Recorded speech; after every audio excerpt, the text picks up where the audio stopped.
Hello everyone and welcome back to RaZr Plays. I'm your host Cryptic RaZr, and today I'm playing some PlanetSide 2. And in this video we're going to go unscripted. So without further ado, let's just jump right into the video. Now I just want to kind of go over my gaming history a little bit. I just want to talk about a few things, kind of go unscripted. Just kind of give you a little backstory on this particular match though. However, we were playing the new conglomerate, I believe, on this map, and they were pretty much relegated to the C flag, and they had a Sunderer in there, which was a mobile spawn unit. And I'm just playing a little flank sauce on them here, and just kind of doing some work and trying to pin them down. But yeah, I just want to go over my gaming history. I started out actually playing the Odyssey. I'm not exactly sure what year that came out in, but yeah, the Odyssey, that was before the Atari. Then I moved on to the Atari and played that. I played Pong, you know, Asteroids. I played, I think there was a Centipede game. And I can't remember what else we played. We had a bunch of little games for it. Then, of course, moved on to the Nintendo.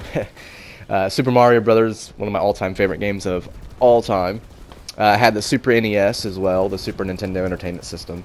Then I kind of moved away from Nintendo as I got a little bit older because Sega Genesis was also out, and Sega seemed to have more games that were more to my liking, and they seemed to be a little bit older games. And I can still remember me and my best friend playing Resident Evil 2, I believe. And we would stay up at night, and we would play this Resident Evil 2, and it would scare the living daylights out of us.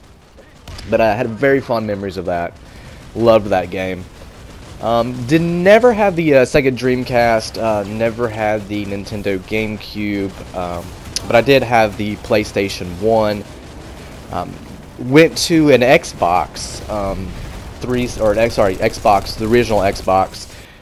Did not get an Xbox 360, did not get a PlayStation 2. But I did move on to a PlayStation 3. I have had an Xbox One, and I currently have a PlayStation 4.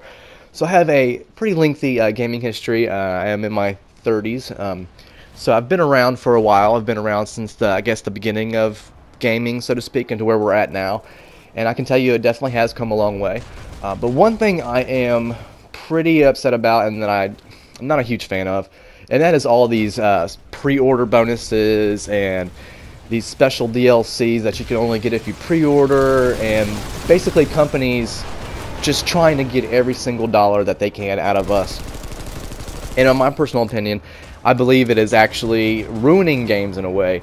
I mean, the kids these days have it so much easier. We have wireless updates, you know, they could fix things in an instant, which is maybe half of the reason why they're being so lax on actually putting the games together and putting them out for release.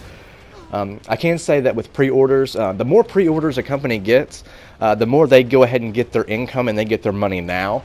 And they don't have to exactly have a finished product when it does come out. As long as they can get it out on the timeline they said they can get it out, then they feel like they've met their obligation, and then they can just fix it through the lifespan of the game. But if you go back to the old days, a game had to be good when it came out. Because if it wasn't good when it came out, nobody bought the game, and it was just a terrible game. So companies were forced to have to make really good games and make them to the best of their abilities. And today, they're not doing it. From what I've seen, a lot of games, there's so many buggy launches, there's so many, the servers are not working, or the communication's not working, and they're just like, oh, well, it's okay, we'll just fix it later, we'll fix it later, if not, we'll just fix it next game. Like, take Battlefront, for example. They're trying to give you a season pass for $50, and you don't even know what the DLCs are. They're just trying to get your money now.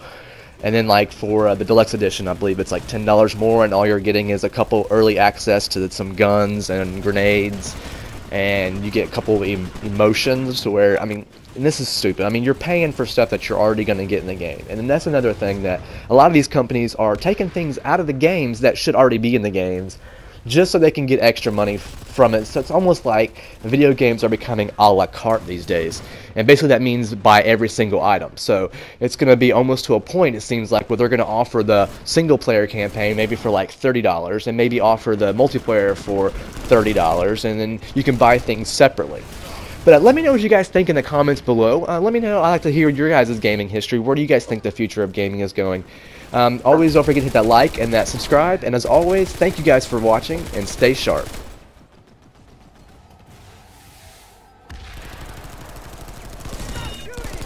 Whenever you damage a friendly soldier or vehicle, you will accumulate grief points. If you get too many grief points, we will disable your weapons.